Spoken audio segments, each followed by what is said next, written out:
When I was coming on the air just a few minutes ago, I was kind of thinking about this. How if I were in charge of college football, and I've talked about this before, going back in the summer, that I would not have games internationally. I would try to stick within the realm of the United States, the lower 48. I guess if you want to throw in Hawaii and Alaska, but generally keeping college football games not only internationally but also on campus instead of these stupid neutral site games. Only a couple exceptions. Georgia, Florida is fine because of the city of Jacksonville and it's a revenue thing. Having living here, or having been living here for a little bit, and also Texas and Oklahoma.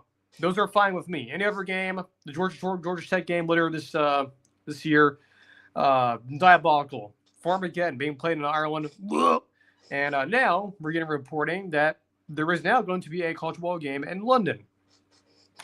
Good job, guys. Good job. It's all for the money. It's all for the dollar, as they say. But, I guess in the words of Stephen A. Smith, I wasn't having a very good day about that. Terrible news that was. But then again, people tell me, well, it's all more college football, right? Yeah, I know it's all about college football, but it's not necessarily, they also will say, well, you still watch the games. Well, duh, I'll still watch, but it doesn't mean I still have to like it.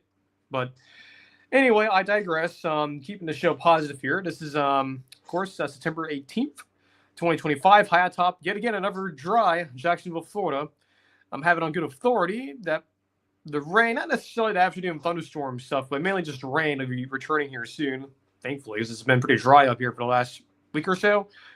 But yeah, it's been pretty cool out there. Temperature has been sort of comfortable, feels sort of like how it should be in, September, October here in the state of Florida, this part of the country. So yeah, it's been pretty good weather-wise. Still keep an eye on the tropics. So there might be some things to keep an eye on here in the near future, especially in the Gulf, Western Caribbean, the Central American gyres, if you will. That part of we're in that time of the season now where those become a factor in the tropics. So just keep an eye on those. There's some evidence that stuff could be popping off. Just throwing it out there. It's nothing consistent. There's just some evidence that's been sort of growing over the past couple of days that gets my attention. But we'll cross the bridge when we get there.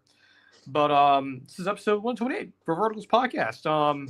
We have Big 10 predictions, as you've seen the title. We didn't cover these two games purposely on the Tuesday show. So we're moving them to today's show. I don't believe we did cover any of these. So, yeah, we did not cover – I know for sure we did not cover Illinois, Nebraska, or Illinois, Indiana, or Nebraska, Michigan. I'm pretty sure we did not. Excuse me. Upset alerts. Very elevated once again. I think that's going to be kind of a theme. At least go so far at this point. It's been a theme, very elevated. A lot of games that no one's talking about that have my concern for the favorites. So keep an eye on that. We got some Marvel news, not necessarily news, but just something to talk about, and also some Star Wars news. Finally, a photo of an actual movie that's being made, and the Star Wars Starfighter? I believe that's the name of it. It's a very generic title, but I digress. But then we have Jets, Buccaneers prediction after that. So loaded show, a lot of things to talk about, a lot of different things, or at least genres we're covering in the grand scheme of things of our show, which that's typically what this show is. But around this time of the year, it's mostly football related stuff. And if there's any big news within like the Marvel or Star Wars front, we'll cover it here. Like any new trailer information, things like that. We'll cover, and of course, any movie or TV show that's out, we'll obviously talk about it. But if you're new here, welcome in. Make sure to subscribe. Nothing happens if you do. There's just, there's no donations that go to us. There's no necessarily, me showing up to your, place of residence and going, hey, here's your form, sign it up and give us some money. No, we're not doing that. This show is completely free of charge. That's been our promise. This is free independent media. Never talked to advertisers before. If there's an advertiser that I trust, and they want to come on board, or we reach out to them, says some interest here, that's it. But we're not littering this thing like a NASCAR, if you will. We're keeping it pretty simple. But we do this show twice a week. I know the last time we did a show was about 45 hours ago, Tuesday evening. Very rare for us to do a Tuesday evening show. Hopefully we don't have to do that again anytime soon, but if we have to, we have to. But I know for sure today, next Tuesday and Thursday, we should be okay, I think. We should be fine doing our regularly scheduled programming. And, of course, there's the whole thing about the tropics. And, again, like I said earlier, we'll cross that bridge when we get there. A long ways to go. If that, there are some things I'm keeping an eye on. Just putting it out there. Just some things down the road I may have to pay attention to. At least for my sake here and state of Florida. But let's get into it. A lot of things to cover, and we got some games we need to finish up covering. Week 4 in the Big Ten, 2 big games. Now, it's interesting this week. There's no Fox game, which is very rare for this to happen.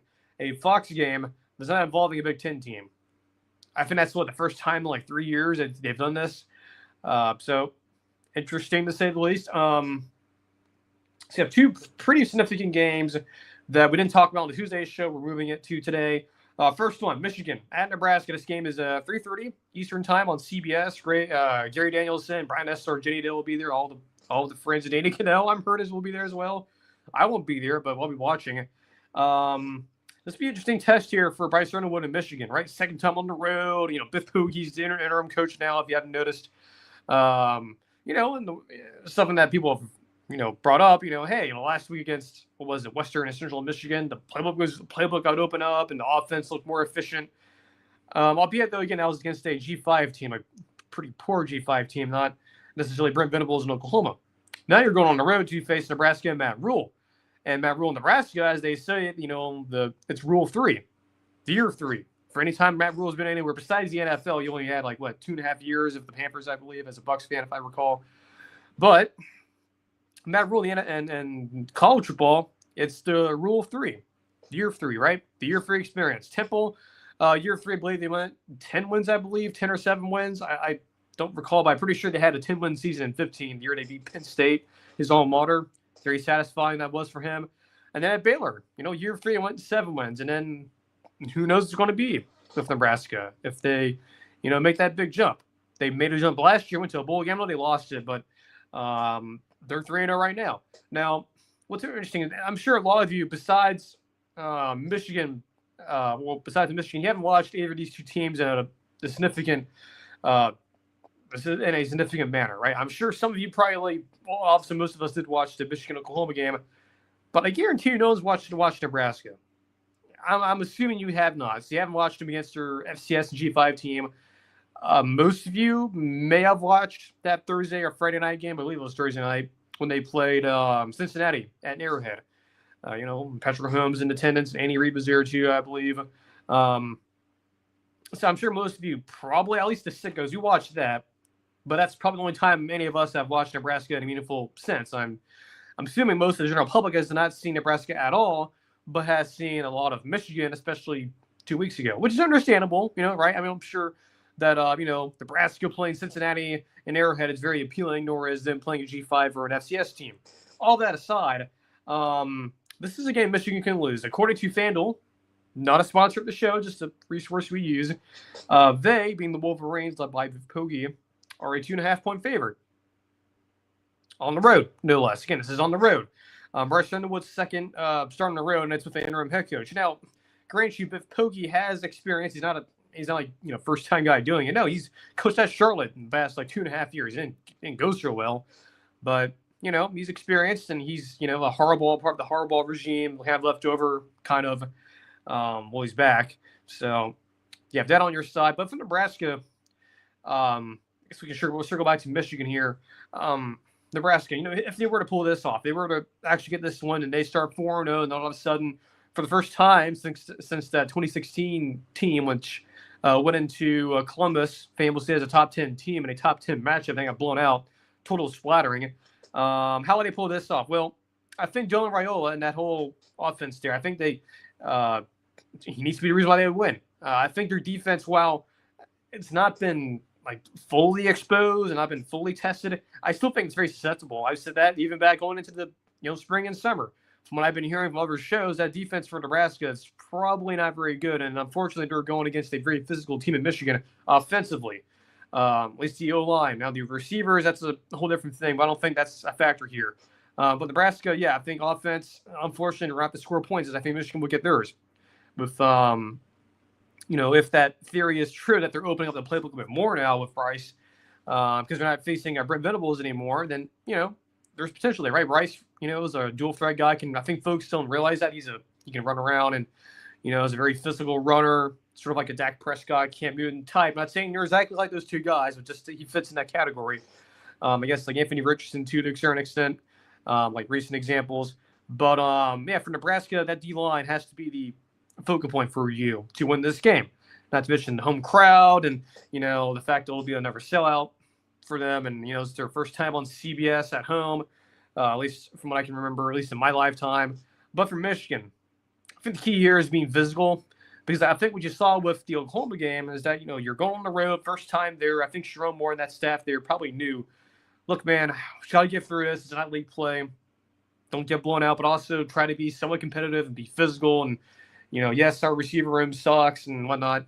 And that's the thing. I'm not expecting Michigan, if they were to win this game, they're going to have to run the football. So if Nebraska if you're on, Nebraska defensively, make sure you have your shoes tied and drink plenty of water, as you should, regardless. But I'm going to do a lot of running, a lot of huffing and puffing. And I wonder if Michigan, if they can just get the ground game going, if they can, they have Justice Haynes still there. They have Bryce Sternwood, who is now, of course, a weapon to run the football too. If they can, ball control, run the clock down, physical team. The receivers, look, they're bad anyway, but who cares? That's not our MO. If they can win this game by doing that, in Nebraska, that's a concern. I just don't know if I trust them yet defensively. I mean, there's a reason why Tony White left, and there's a lot of reasons why, apparently. But, do DC. The offense I'm fine with, but the problem is, though, if Michigan has these sustained drives where it's like, 10-minute, 8 to 10-minute drives, very long, boring football, sort of like Iowa, but like a better version of that, which I'm not a fan of stylistically, personally, but, is what it is. I think the experience of Michigan's D-line here is the factor here. I don't trust Nebraska's defense, even though they have not looked. It doesn't seem like they've been exposed, because every team has flaws in college football. I think that's every year you can say that, but I think this year is evident of that, or at least a very good example of that. I think Nebraska has flaws, but they just haven't been exposed yet properly. They will this weekend. I'm picking Michigan to win. I think they cover. I just don't trust them yet in this spot. Now, eventually on the road with Nebraska, yeah, I think as the season goes along, there will be opportunities to where you watch them beat. I don't know. I guess you can look at their schedule if you want to. Live research on the show. Let's see here. Nebraska football rest schedule.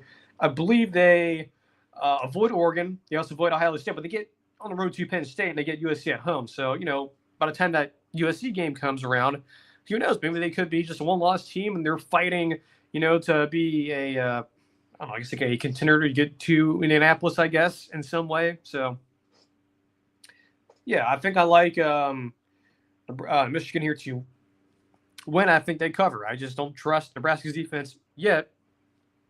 And I do trust Michigan, at least the style of football they're going to try to put out there. I trust that a little bit more than what I think Nebraska is doing defensively. Again, I know the first 3 games, they've only given up 27 total points as they pitched 2, or they've only given up 24 points as they pitched a shutout, and then they allowed 7 points last week, and they gave up 17. Well, that may sound good. I still don't trust them defensively yet. I have to see it against a quality team in Michigan. If you can do that, you beat them, you're 4-0, cool. Go beat Michigan State the week after, or I guess the week after, because I have a bye week in between that game. So do that, and then you'll get my attention, but not right now. Again, I know everyone's picking, Nebraska to be in their playoffs, brackets and whatnot, and again, using the rule of 3, I guess, propaganda. I get that, and I totally understand that, why people would feel that way, but I don't trust them yet in this spot. In the future, down the road, absolutely, maybe, but we'll see. Also, in the Big Ten, Saturday Night Football, I believe, Noah Eagle, Todd Blackledge, Indiana hosting Illinois. Indiana, according to FanDuel, is a 6.5-point favorite. I guarantee you that no one has watched a look of Indiana football. Some of you may have watched Illinois. I think the only time you may have watched them was probably the game against Duke when they were on the road, and 5, what was like a billion turnovers it felt like for Duke, and that was sort of the the difference in the game. This game also in a lot of ways sort of uses that trained element theory I talked about earlier in the week with Utah and Texas Tech. Applies here as well. Indiana, flawless so far, been looking great, like being just a total, just a masterclass on offense. Right, Kirk Cincinnati, Coach Sig talking about how their schedules way tougher than the SECs and all that. jokes aside, look, against their competition, they've been fairly good. Yeah, the Old Dominion game was scary, but, it turns out maybe ODU is actually a fairly decent G5 team, I guess. You beat Kennesaw, you beat Indiana State, classic rivalry, right? You beat them by scoring 73 points. Congrats. You have not faced a team in Illinois who has been tested already. Illinois has been tested by playing, again, Duke on the road. Faced some adversity. They were able to pull away pretty late. But while that all may be true, Luke Altmaier and Brett Bielema and that whole, staff there has emphasized being physical by also bringing in, modern elements of college football. Because again, if you think about it, watching a Brett Bielema team in 2025 is way different than when he was at Arkansas in 2015. Very different style of teams, even going back to his days at Wisconsin. This has definitely changed. It's sort of evolved offensively. Again, kind of the opposite of Iowa, which they have, they're running a dinosaur offense, right? But even though Illinois, yes, is the more experienced team, they've been battle tested already, whereas Indiana has sort of been, trailing up, sort of scaling up their competition very slowly. The trade derailment theory still applies here, and I think for Indiana, you haven't had your flaws exposed yet, nor has Indiana, or Illinois hasn't had their flaws exposed, nor has Indiana. But you have to understand that Indiana is a favorite in this game for a reason. 6.5. It's on the road. It's at home.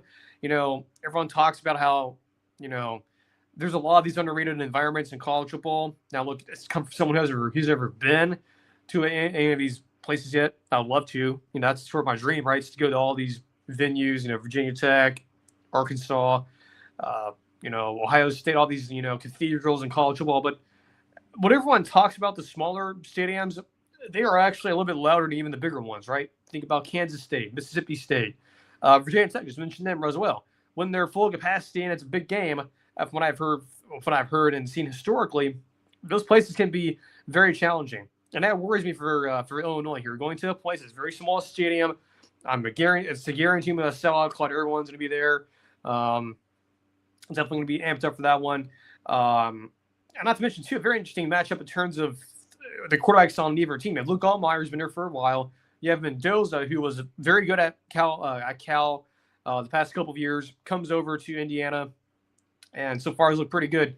But I think where the trade derailment theory could come is that, well, I feel like with Illinois, this seems like to me a spot historically. Tom Fernelli's talked about it too on Curve 3, where, going to past Illinois teams, going back to like 07 and 010, where, or I think 2011, where they're like 6-0, undefeated, top 25 team, and then they lost like 6 straight. Like them and South Florida were like the only 2 teams to do that in college football history, at least from what I can remember. But I think where the trade derailment theory comes into play is with Illinois, unfortunately. I just don't think, or at least I believe they have a ton of flaws, like the receiver core, right? I think Bud Elliott talked about it, over the summer and during fall camp ad nauseum about there's no one on this Illinois receiver core that really steps out. Like when Bud was mentioning back in like August and July, where it's like, hey, I was talking around with some folks and I was telling them, hey, for Illinois, give me some guys on the offense, particularly wide receivers, that I should be looking at. There's like one guy, and they just, apparently the people he's talked to, or he ended up talking to, were just listing him, a bunch of guys, and he's, Bud kind of sit on cover 3 multiple times. That's not a good sign. And I still kind of have that back in my head when thinking about this game. I can't get that out of my head. That nobody over the spring, summer, or even fall camp emerged for Illinois. And that's concerning to me. And it's also concerning that even in the Duke game, where the score, 45 to 19 looks good. And look, trust me, it looks good. That didn't tell you the full picture. Turnovers and, a lot of luck on their side. I don't think that's going to be the case here for Illinois. I think the train derailment theory comes into play. It could be, special teams mistakes. Again, like I talked about on Tuesday, what train derailment theory is, it's, whenever a train derails, not to be confused with a train crash, with unfortunately hitting like another train, or even, God forbid, a vehicle. It's the derailment is just the little things that could go wrong. If one bolt not tying down the rails correctly, or maybe the railroad ties aren't level correctly, or it's an area of track that's covered by weeds and grass. Just these little things that can cause something to go wrong. That could happen with Illinois. especially going on the road in what I think should be a fairly hostile environment. And I think there's a good chance that it could be, just these little things like a bat snap on a punt or, a missed read, early on, or maybe going 3 and out multiple times. Just all these little things that could add up during the game that you don't notice. But after the game is over, you think about it and go, man, if we just, didn't miss that field goal, we didn't have that one penalty late, we didn't have that one critical, low snap on that punt, and they almost got blocked. That could happen here. And I think the fact that it's Indiana's Super Bowl and no one's talking about them, Coach Sig and, all this, stuff he's been saying over the offseason and him being criticized for it, which, I'm not saying criticized, it's just being, I guess, turning to a meme, somewhat, understandable why folks would feel a certain way about him saying that, especially in the southeastern region of the country. But I think there's some sort of an axe to grind here. They, being Indiana, when they faced against top-tier competition last year, they frankly got embarrassed. When facing the big teams, not Nebraska last year and Washington, at least early in the year, they got better as the year went along. But Notre Dame, the game against Ohio State, where it wasn't very competitive, especially late in the game.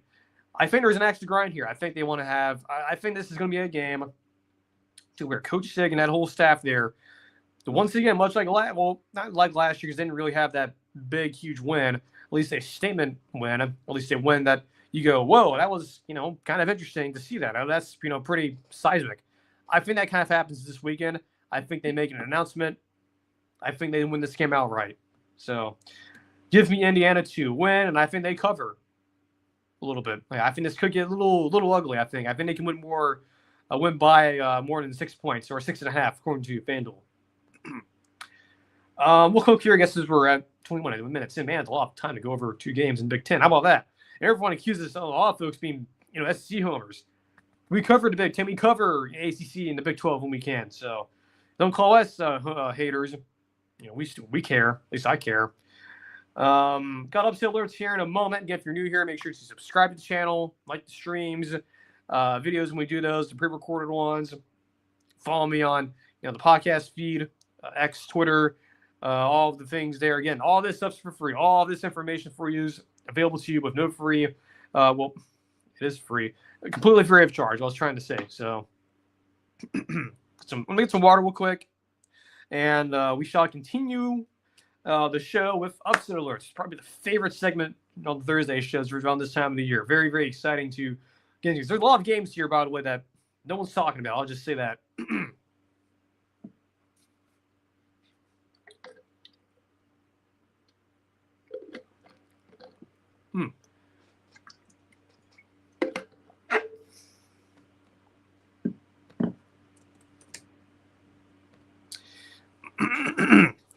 Upset alerts, week 4. We always do this on Thursday. If you are new here to the show, you need a reminder how this works. We do, instead of doing like the rating system with a 1 out of 10, like that type of system of your concern level. Our concern level is like the kind of like a traffic light, right? You have green, yellow, red. Green means no upset. Yellow, maybe. Code red, absolutely could happen. So, much like how it's been this year, and really, I guess this year so far, this season, once again, the upset alert, very elevated. A lot of games here. Again, a lot of these games no one's talking about. Like, no one's talking about Tulsa going to Oklahoma State, who's favored. No one's talking about Arkansas going to Memphis, who Arkansas is favored. No one's also talking about South Carolina and Missouri. When you think to yourself, well, who's favoring that game? Well, definitely not the team that you thought was going to be in the preseason. But, so the first game here, Tulsa at Oklahoma State. This is in the yellow category. It's a code yellow. I'm concerned here. Oklahoma State, according to FanDuel, I probably should put the spreads on here, but I guess you can do it on here. Some research here. Let's see here. Tulsa. Oklahoma State, 11.5 point favorite. I kind of don't think that's I kind of feel like that line's big large, and I'm concerned here. Again, as someone who's a fan of Oklahoma State football in general, as someone who has been a fan of Mike Gundy during his entire tenure, this is pretty dreadful to watch. It's almost like you're watching a car crash in 0.5 speed like one of those like CCTV cameras. This is what it feels like, and it's kind of sad that we're seeing sort of the death of the Mike Gundy era of Oklahoma State. This is a rivalry game, which no one talks about too, and it kind of is a rivalry. I mean, it is officially a rivalry game, and they play it, I think, every single year. A lot of them have been pretty close lately. Go back to like even back to 2020, right? And that was like a really weird game, and then like the year after was also kind of weird too. This one, same thing, a whole bunch of weird, right? I mean, I think a lot of folks don't realize that this is a rivalry game. It is, even though it's like a Power 4, quote-unquote Power 4 versus a G5. I don't think these teams are all that this similar. I think Oklahoma State could be in real trouble here. Now, grant you, I almost wonder, the reason why I didn't put this in the red category is, well, I do think the upset could certainly happen. I almost wonder with Oklahoma State, with how bad it got in Eugene a couple weeks ago. They had a bye week after they leave this past week. As bad as they got in Eugene, it was a total like annihilation. It's kind of, I'm sure the fan base there felt like a nuke went off. I wonder if they were able to sort of, take the bye week, sort of package all this anger and just unleash it on Tulsa and saying, no, that we're not as bad as that looked. We're still a fairly competent team. Maybe that's the case. I think they win the game. I don't think it's by 11 points. I think it's more tighter than that. So that one I'm concerned about. This one I'm really concerned about. Who do you guys think Arkansas is playing this week? I don't know, an FCS team, G5 team maybe they're playing. Like, I don't know, like North Texas or something like that, who did beat Washington State last week. So maybe that's dangerous too. But never playing Memphis. Right when you're playing them at home, it's in, Razorback Stadium. Everyone's ready to go after a narrow loss to Ole Miss. No, your reward is going up the road to Memphis at the Liberty Bowl. I'm really concerned here. This is Memphis's. Let me rephrase that. This is the Memphis Super Bowl for me. Memphis, by the way, I don't know if folks don't realize this. They're undefeated, I believe. If I'm not mistaken, they are undefeated. Even though they had I don't think they have Seth Finnegan there anymore, but Seth Finnegan, who was the quarterback there last year, who was quite good. And could have also gone anywhere in the portal, any of the portal cycles, but he still decided to stay there. They beat Memphis. Ryan Silverfield, who, by the way, he's the same coach who took over for Mike Norvell when he went to Florida State. Hearing his name thrown out for all these head coaching jobs, like Virginia Tech being one of them in particular. I think it's interesting with a lot of these coaches. Hugh Freeze did this when he was being talked about for the Auburn job when he beat, ironically, Arkansas in Fayetteville pretty emphatically too. A lot of these coaches, when they're being considered for some of these big jobs, they're hearing their names and they're hearing from the agents. Hey, dude, I'm hearing you're being talked about with a lot of these big national types. I think when you're a coach like Ryan Silverfield or John Summerall, we'll talk about him in a minute, or one of these like G5 coaches or a little lower P4s, that you get the sense when you have the opportunity going against teams from the big boy conferences, that's their Super Bowl. You get an extra oomph into your an extra oomph into your enthusiasm, and it gives you more motivation. I kind of think the wrong team's favorite here. I think Arkansas, if I check here at FanDuel, they are a 7.5 point favorite. Wrong team's favorite. I think Memphis wins the game outright, and I think it can get kind of ugly. I think Memphis and Ryan Silverfield make a point here, both as them as a G5 contender, and also Silverfield doing this as sort of a, quasi job interview or just a broad introduction saying, hey, if you guys want me, watch this game. If you're a Virginia Tech fan or any fan around the country, watch this game as a proof of concept. So, yeah, if they're wrong team's favorite, I think Arkansas, after last week, and look, this is not me bashing on Sam Pittman again, not again, I haven't done that before, but this is not me bashing on him. I like him as a human being.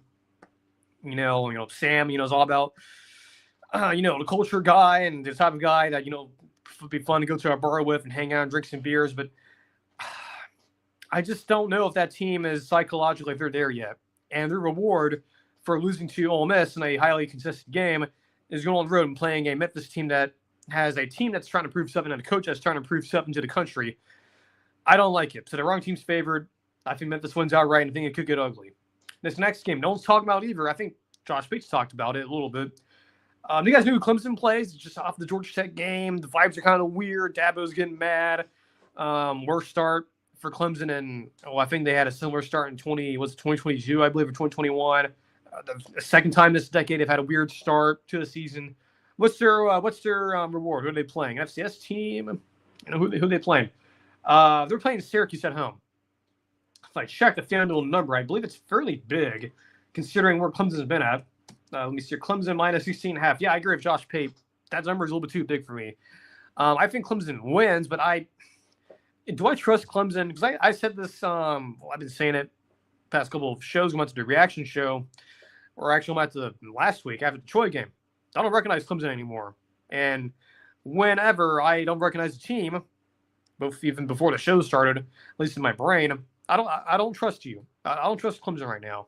And to me, them being given 16.5 points as a favorite against Syracuse, a competent Syracuse team. I know the Tennessee game looks bad. I know the UConn game looks bad, but Fran Brown's a decent coach, and he's not a bum. I don't think.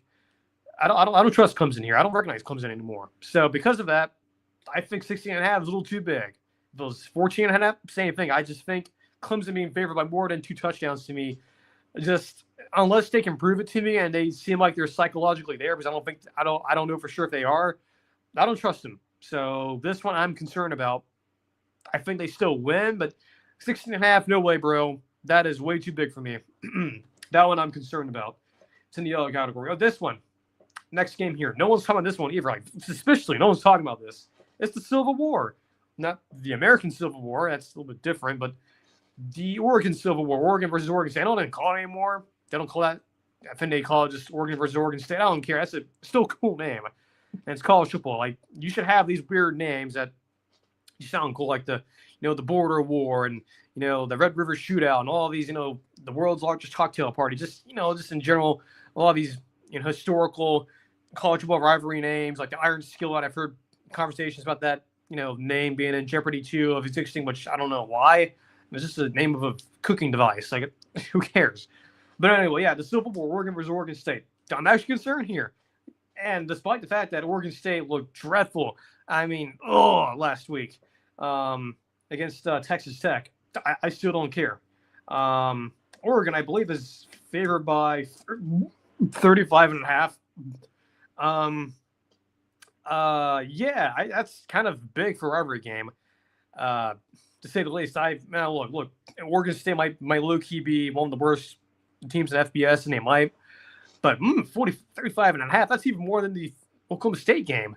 And Oregon almost put up, they could have easily put up 80-plus points. And, Dan Lanning, slowed things down a little bit because, clock management and, player management. But, geez, 35.5. Oh, man, makes me want to throw up. That's kind of large for me. Now, grant you, I can say that, and Oregon wins this game by 70-plus, and cool. Vegas was right. But what concerns me for Oregon, not so much it's a rivalry game, which, look, I would love this game to be very competitive and this be the shocker of the weekend. What concerns about Oregon, again, this is something that we talked about, or we're going to talk about with USC a little bit. They, being Oregon, have to go to Penn State next week. And Penn State, what are they doing? They playing this weekend? No, they're resting. They're having a bye week. Love the dynamics there, by the way, for Penn State. More on that on Tuesday. Oregon, their reward is that to play a game. And Oregon does, again, they played Penn State. Not at home, but they go on the road. Look at that spot. That should get you a little concerned. They're not totally concerned, given that, the talent gap here for Oregon State is very massive. But I don't care. I'm putting this in the yellow category. Call me crazy on Twitter later for putting this in there. It's a look at that spot. I don't care. Oregon has not faced this at all yet. They beat Northwestern on the Lake practice field. It was a sleepy game. They had, whatever. But they have not, been through this scenario this year. It's a fairly new team as well. A lot of these guys are mostly Dan Lanning recruits, and it's not like, I'm not saying it's a bad thing, because a lot of these guys are talented. We just don't know. So because it's a look at spot, it's a rivalry game. Even though, 35 points may seem correct here, I kind of think that's a little bit too big. So, that one's in the yellow category. I'm a little bit concerned here. Tulane at Ole Miss. Just talked about, Ryan Silverfield. Apply sort of same things here to Tulane. I think John Summerall, although more known, he's been brought up for a lot of these jobs. Maybe not necessarily the Virginia Tech job, but potentially other jobs, especially in the southeastern region, if I'm not being specific enough. The SEC, any jobs there could open up. He should definitely be in the line to take any of those. This is going to be sort of like with Ryan Silverfield playing Arkansas. This is sort of a proof of concept game for John Sturm on those folks in New Orleans, just at least get a lot of folks watching. Because a lot of folks will be watching this game. I know a lot of folks probably didn't watch that Northwestern game for a good reason. It was not a very competitive game, but this game should be. Ole Miss, if I'm checking correctly, let's see here, Tulane, according to FanDuel, Ole Miss minus 12.5. I think Tulane can cover that. I think this might be a bit of a closer game than people think. Although we'll say Ole Miss athletically should be able to take care of Tulane. I don't think Tulane has the athletes all over the place to be matching up with Ole Miss. But we're still, I don't care. It's John Sturm, and he's a really good coach. So this game totally concerned here. And I just wonder too, is Ole Miss taking him seriously? I don't know. We'll see. This next game, no one's talking about too. You guys know who North Carolina plays? What are you thinking? FCS team, G5 team? Well, they're playing a team that used to be in a G5. It's Central Florida. We thinking at home? It's on the road in Orlando. And you're probably wondering, well, who's favored? Is it UNC that's favored? Well, it's not. That's South Florida. Oops, wrong team. Central Florida's favored. Scott Frost and them quietly 2-0 or 3-0, I believe. That quiet, undefeated team. I know that Jacksonville State game, look, that was concerning in itself, but, kind of, cobwebbed kind of performance, not really that enthusiastic. Scott Frost still, hasn't coached in a couple of years. Try to kind of get back into the groove of the game day calling or game day play calling and whatnot. But UNC, if you haven't noticed, they've got some wins and whatnot, albeit not against quality opponents. This will take a lot here for UNC to pull this off. And look, it's on the road. I'm sure a lot of folks will watch it just because it's Bill Belichick. It's on Fox too, so it's a lot of eyeballs to be on it. This one's in the yellow, but I'm not too concerned about it. I think UCF should take care of business, but it's really interesting because I also wonder too, is UNC, are they sort of taking that TCU result and saying, you know what, that was an outlier thing, that's not who we are. Sort of like what happened with Oklahoma State. I just talked about them earlier. Is it possible that UNC can say, hey, look, that was bad, but that's not who we are. We can go on the road and prove to people that we're going to be a very competent team going forward? Absolutely. And that's why it's in the yellow category, but I'm not too concerned about it. It was borderline in the green category, but I brought it up. I'm bringing this up because no one's talking about it. So, yeah, UCF, UNC watching it. We'll be watching it very carefully. This one, no one's talking about this one too. South Carolina and Missouri. Who do you think's the favorite here? Or who do you – well, I don't know. I guess maybe that's the wrong way of phrasing it. I think people know who the favorite is, but that being Missouri. But how much is Missouri favored by? Like, what's the spread? Like 2.5, 3.5? Well, the spread on this game is 10.5. And most of that, you can think that to Lenore Sellers, not guaranteeing being able to play. We don't know for sure yet. I think it's not been decided yet. But as I said on the reaction show on late Saturday, early Sunday, that injury for South Carolina is drastically going to change the trajectory of that team this year, which translation means they're not probably going to a bowl game. I'm not concerned about this game at all. I think Missouri should flex their muscles here. I think they, with Bo Pribula being the starter now, unfortunately, the other guy, kid got hurt. I think they found a pulse. They're getting South Carolina in a situation to where they're battered. The fan base is not happy. Everyone's kind of mad. I just don't know if South Carolina is psychologically there right now. And without Sellers being there, who was literally the offense, I kind of think South Carolina is in a kind of in quit watch mode. And I think this will be sort of the beginning of that. I think Missouri will win, and I think they will probably cover. So that one I'm not concerned about. I know a lot of folks are kind of saying, oh, hey, look, if Sellers is playing. Look, if he does play, then that's different. But I'm getting the sense he's probably not going to. So that one I'm not concerned about. Even if he was playing, I'm not really that concerned. Last one here. This one, again, no one's really talking about. You guys know who Michigan State plays? They play USC on the road. Who does USC play, by the way? They play Illinois on the road next week. So much like the Oregon game, this is a look-at spot for USC. It's because of all that stuff and the fact that it's a late game and whatnot. And also, to also add on, I don't trust USC yet. I don't trust them at all. Yeah, even defensively, while they looked okay, the game against Purdue, while it was impressive, they, despite the whole weather delay and whatnot, they looked fairly competent. I still don't know if I trust him yet. And what also really is weird about this game is, given all of the fact that it's a late game, it's a look ahead spot. You would imagine, oh yeah, of course Vegas would make this game like what, 4.5 point spread, a 2.5. USC's fair by 18.5. Let me repeat myself for those of you who didn't hear. USC, the USC Trojans, who just this week are in the AP poll top 25. We had them in the poll week before, playing Michigan State team. Jonathan Smith, Aiden Childs. Yes, I know he's a whoopsie daisy king, but hey, there's a game sometimes during the year that he can get you, and that concerns me. And again, this 18.5 point spread here, again, just to reiterate, I don't like it. That's way too big for me, and I'm really concerned here for USC. And in fact, look, I'm just gonna call it. I think Michigan State wins the game outright. Somehow, some way, that could potentially happen. So yeah, I think Michigan State's gonna win this game outright. I just think I don't trust USC right now. Though, look, I think they're giving me a good team, but the look ahead spot, the fact it's the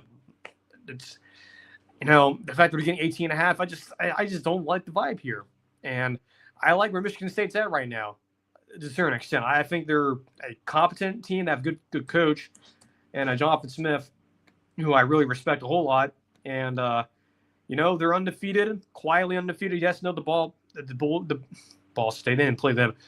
The Boston College game was a really weird game, but I mentioned too, it's 11 p.m. kickoff there for the folks in folks all the way in East Lansing. Hey, I'll try to step and watch it, but I don't know. Again, still, just something about this game just feels off to me. I don't know why, but it just feels off. But yeah, I think Michigan State is going to win the game outright. To me, this one and the Arkansas game, I feel very confident about being likely upsets. Like this one, these two, I feel very, very, very, very good about. So, yeah, upset alert segment for week 4, very elevated and a lot of concern, as per usual. As per usual. I think even this one's even more elevated than last week's. And last week's was, even though the upsets didn't happen, it was still a general concern. So we'll see. Got some water real quick here, and then we'll move on to some of the Marvel Star Wars news to talk about. And we'll talk about Jets Buccaneers here to wrap up the show.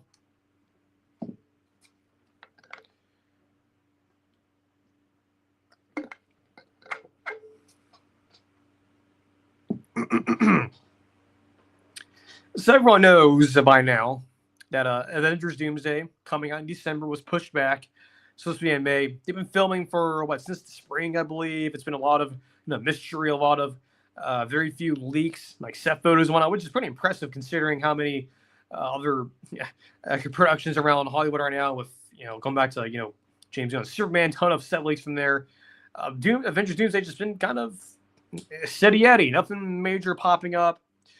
There's maybe been some outdoor sets that got leaked out, but it's kind of it. In terms of information, like when will we get any more information, like any announcements or anything like that, like a new trailer or anything like that? I think the thinking is for Doomsday, if we're going to get anything in between like now and like December, November when this thing comes out, I wonder when they hit the 1 year away mark, which will be, I think, let me double check. I'm pretty sure it's November when it's coming out next year. I know they moved it. I'm pretty sure it comes out after GTA, the next GTA game, GTA 6. I'm pretty sure. Let's see, is it November, December? Okay, so December 18th. So I think before Christmas this year, around Christmas, is I think when we're going to get something. Whether it's like a major article or maybe it's like another promotional material from Marvel and Disney, whether it's like a small, like very small minor trailer, like a small like Comic-Con style. Like my thinking here is if they do something, whether again if it's a video or a small teaser trailer, if it's a teaser trailer, I think it probably would be something to akin that what you would see at like a San Diego Comic-Con, because they didn't have it this year or they weren't there for that. I'd imagine it'd be something similar to that if they did show something like a small sizzler reel, like behind the scenes thing. Maybe it's like a first look at Doctor Doom.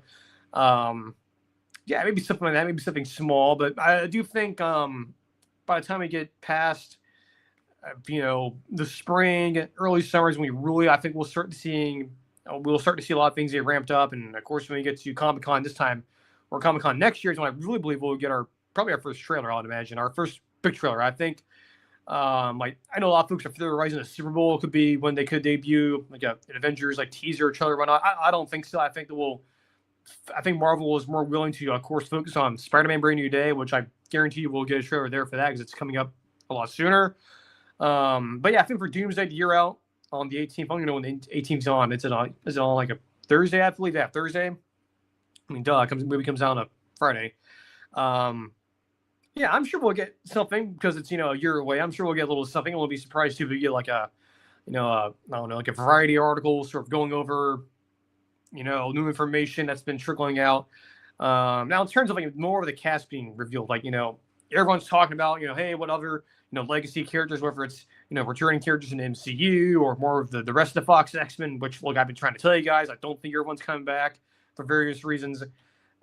Could they dispose more of that potentially 1 year away? They could, and they could do that, but I don't think so. I think the thinking out there is that they're probably going to save a lot of the surprises for when the first actual trailer comes out. That's when I think the information flood will start to come in, I guess, or the information wave will reach the shoreline. That's when I think that's what will happen, or that's when I think that will happen, which will be during like late July during Comic-Con if they're going there. That's what I think is going to happen. But in terms of like anything happening this December on the 18th, like any casting rumor or casting announcements, like no, I'm not anticipating that. I'm not anticipating any more of that. I think the cast that we have right now, unless it gets broken by any of these like Twitter scoopers or the folks from the Hollywood trades, unless they break something, we're not getting anything official from Marvel the rest of the way. I think what we have right now, the current cast is sufficient, I think, for them. Now, again, like a teaser photo or maybe like a photo of like RDJ as Doctor Doom, an official still or like an official behind-the-scenes photo on the 18th of December. Totally, that's more likely than anything else. I think I'm pretty confident we'll get something, but anything like major, I think come late July, around the time Comic-Con would happen, that's what I think we will get something. It makes sense. It's after Spider-Man. There's enough time there to have a buffer. And no, also, I don't think we're getting anything for the Super Bowl. So still a long ways to go, but I think we're getting closer to get more information on Doomsday. And I know, too, they've wrapped up filming principal photography. Obviously, there's still a lot more to go. There's more. I mean, hell, Alex Perez even pointed out in his monthly Q&A that, look, they're filming some stuff secretly in other countries of other actors who may be from those areas or whatnot, just keeping it vague there. So, yeah, the Avengers stuff, not really new new information, but I think we're getting close to getting some stuff, but it's not probably what you're thinking. Like, again, I'm not expecting a full-on trailer a year away from the movie comes out. That's not how we do marketing anymore. That's not, at least since COVID, if you will, or 2020, we haven't, at least this decade has happened. That's not the standard for Marvel and really any studio. Speaking of trailers, everyone was expecting that Mandalorian Grogu trailer to come out today for Star Wars. Nope, didn't happen today. It's not gonna. Well, at least because I should check Twitter as we're live. As we're recording, nothing's happened. At least I'm assuming they have not released anything. Checking, yeah, I haven't seen anything. Nothing official. So yeah, no Mandalorian trailer, as was rumored previously. And now you're asking yourself, what happened. This is sort of where a lot of the real world things start coming into play a little bit. At least that's the thinking out there, that just to be very vague and not look, if you want to know more about what's going on, go to like CNN, CBS or whatever for what's actually going on, at least what I'm sort of vaguely referring to. But at the moment, Disney ABC is going through a pretty bad PR situations. At least the thinking out there is that while the traditional thing will be, well, yeah, I mean, look, they're going through a bad PR thing when they want to release something to be a distraction. Well, that may be true, but this is a little bit different. And I don't think the folks in the marketing department or in the PR department should be putting all their eggs into their backs, or should be focusing all their attention on a trailer for a movie that's not coming out until like next summer. I'd have bigger things to deal with right now. So that's why it's not happening right now. Could it happen next week? Yeah, sure. Well, I mean, maybe they are waiting for this to sort of blow away. And, again, I kind of think that they are sort of trying to divert all their attention over to what's actually more of a serious issue versus something that's just a marketing thing that you can release anytime. So that's kind of what happened here. Very vague. And if you want more information as to what I was referring to, again, go to like CNN, CBS, NBC for that. I mean, it's being covered all over the place. But yeah, certain situation happened yesterday that is probably prompting Disney's PR and marketing teams to sort of divert attention to something else. That's all I'm saying here. Again, if you want information on that, go elsewhere for that. But that's not our job to discuss like news things you can get like on CNN or Fox or whatever. But yeah, that's what happened today. So no trailer. I know a lot of folks were expecting that to happen today. You know, things happen, and unfortunately, something that sort of requires a lot of attention happened, and which is why you didn't see anything today from them, despite the fact we got something for the Star Wars Starfighter film with Ryan Gosling. There's also been a lot of casting announcements too that have been made. The first another set photo was released. So that's cool that we're having a Star Wars film that's being filmed and will be released soon and actually going into production. So good to see that. As we wrap up the show here, again, be sure to subscribe to the channel as usual. Follow me on Twitter, X, wherever you can find me. We do this show twice a week, usually around this time of the day. I know Tuesday was a bit of a weird situation to where we just could not do a show traditionally live as we usually would. But, things happen. And if we have to do shows late in the evening, we have to do shows late in the evening. And that's kind of how things go sometimes. And that happened this week and it's happened before. And, of course, other circumstances, hurricanes, things like that, tropical trouble, we'll, of course, make adjustments all we can. So, yeah. Jets, Buccaneers. This is a 1 o'clock game on Fox. Kenny Albert, that crew. So the same crew from week 1 they're doing this game. No problem with that. It's at home for Tampa. They're wearing their sort of away / hot weather uniforms, the creamsicles.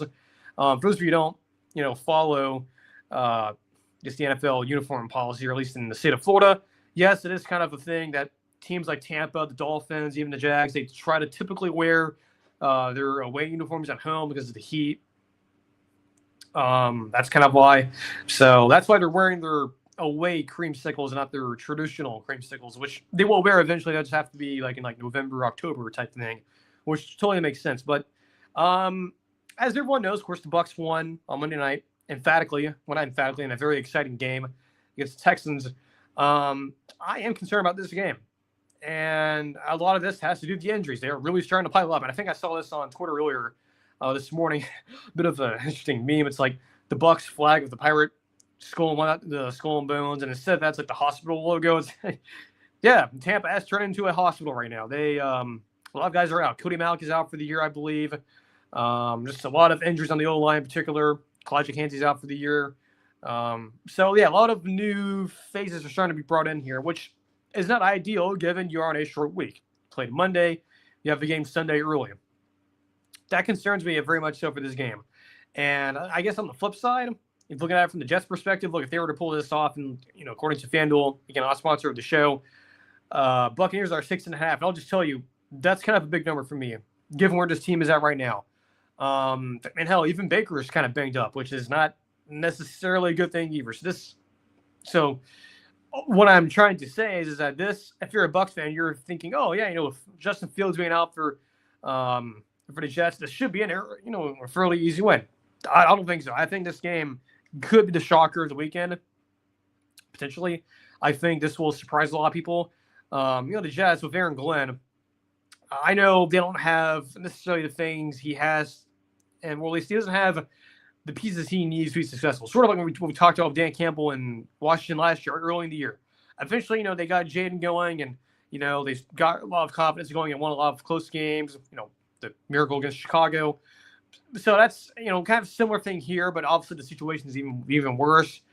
You have your starting quarterback, you're playing Tyrod Taylor. Hey, look, as a college football fan, the name sounds familiar, obviously, because that's he was the last great quarterback to come from Virginia Tech, and let's see, you don't count Hendon Hooker. Kind of. But he's your starter here. He's a veteran. He's an older guy. Obviously, he's not going to run around as much as he did like 10 years ago. So he's obviously more of a pocket passer now. I mean, he could probably still run around, but he's obviously not the threat that Justin Fields brings, which is more of a dynamic, which, look, if he was starting him and the results and injuries were still the same, that would probably put the Jets to win the game. But because Tyrod Taylor's a starter and he's older and kind of beat up, and Aaron Glenn, there was a lot of, I guess not chaos, but just the team's not there right now. But they have talent. Aaron Glenn's still, I think I respect him as a defensive mind. They have, Garrett Wilson's very good receiver, probably the best receiver Tampa's faced all year, and they're probably going to face all year, more likely. So that's a concern. Hey, speaking about Ibuka and Garrett Wilson, too, from that Brian Hartline coaching tree from Ohio State, that pipeline. So, and they're going to be facing their other friend in New Orleans with Olave and JSN, Jackson Smith and Jigba. They're in Seattle in a couple weeks. So, yeah, so they're going to be facing some fairly good receivers, too, from Ohio State as well. And you face one of them once a year, and now you're facing the others, too, along with Marvin Harrison as well. So that his son. So that's a lot of Ohio State. A lot of Brian Hartline receivers are going to be, Tampa's going to have to face along with having one of your own. He was the youngest. So, because of that, you're facing a really good receiver. Yes, Aaron Glenn's good defensive mind. Yes, Tampa's really banged up. But even with the banged up stuff, and even with the injuries during the game, Tampa was able to overwhelm a fairly weak offensive line for the Texans. The Jets' offensive line, I don't know. I mean, they're okay. I mean, I know everyone's going to be looking at the Jets and saying, well, they didn't look good last week, but they looked really good against Aaron. That first game, and it was his first game back. The return trip. But that's the thing. It was an emotional high. That's not necessarily the Jets team that we're seeing now. And obviously the injury is a lot different. Yes, they did face a runaway train, if you will, and the Bills, who Tampa will, of course, be facing later in the year because they're playing the AFC East this year in the divisional rotations. But still, I don't care. This is a game with a lot of injuries, short rest. Because of all that, I think that's something that Aaron Glenn, being a defensive mind, could try to expose here. And look, I can be totally wrong here, and Tampa wins the game going away if none of these injuries are a major concern yet. That could be true, but given the injuries, given it being a short week, well, I am taking Tampa to win. Again, like I said, if Justin Fields was the quarterback, I would probably pick the Jets to win here. I know that sounds really crazy being a Bucs fan, but I've seen this before, and it was called the Bone X Broncos game last year. Kind of the similar situation, right? Short, kind of a weird week. Huge win on the road last year against the Lions. Obviously, my concerns back then was, Todd wasn't going to be able to get the team back. It could also be a factor here, too. The injury thing, Baker not being 100% right. A lot of injuries now on the offensive line and now on the D-line as well. I'm concerned. So I think the Bucs win. The 6.5 number for me is a little bit too big. I think this is a very low-scoring game. I think the offense, again, will struggle. I don't expect the running game to be very good. I don't expect the O-line to even be where it was with the injuries withstanding. Now, look, they'll get Tristan Wirfs back at some point, which will help. But, it's still, you have other guys missing now, and apparently even one of them is not going through walkthroughs and wasn't practicing today, so that's not good. Even though they've been bringing in some talent off the practice squad or through free agency, whoever's available still. But, look, with Baker, if he wasn't banged up, I wouldn't be too concerned, but he is banged up, and that's, I don't know, just something, again, kind of like the games with the upset alerts in college, particularly that USC game. It's kind of like this game. It's something just feels off to me. So I'm going to take Bucs to win here, but again, I'm not very confident they win. I'm not confident in them covering that 6.5. I just don't like it. So take the Bucs to win, but I think the Jets do cover. And look, again, if Justin Fields was a starter, I think the Jets actually win the game outright. So, and that's the show. Much like last week, I think we're going to do a reaction, a quick little reaction to week 4 of college football. So we'll do that late into the evening on Saturday and early Sunday morning. So be on the lookout for that. I think we'll be doing that. Again, we'll, of course, have the show Tuesday and Thursday. So until more likely Sunday, but I guess for the regular show, I guess particularly for our Spotify audience, we'll see you Tuesday. Enjoy the games this weekend. Take care of yourself and each other. And we'll see you on the next stream.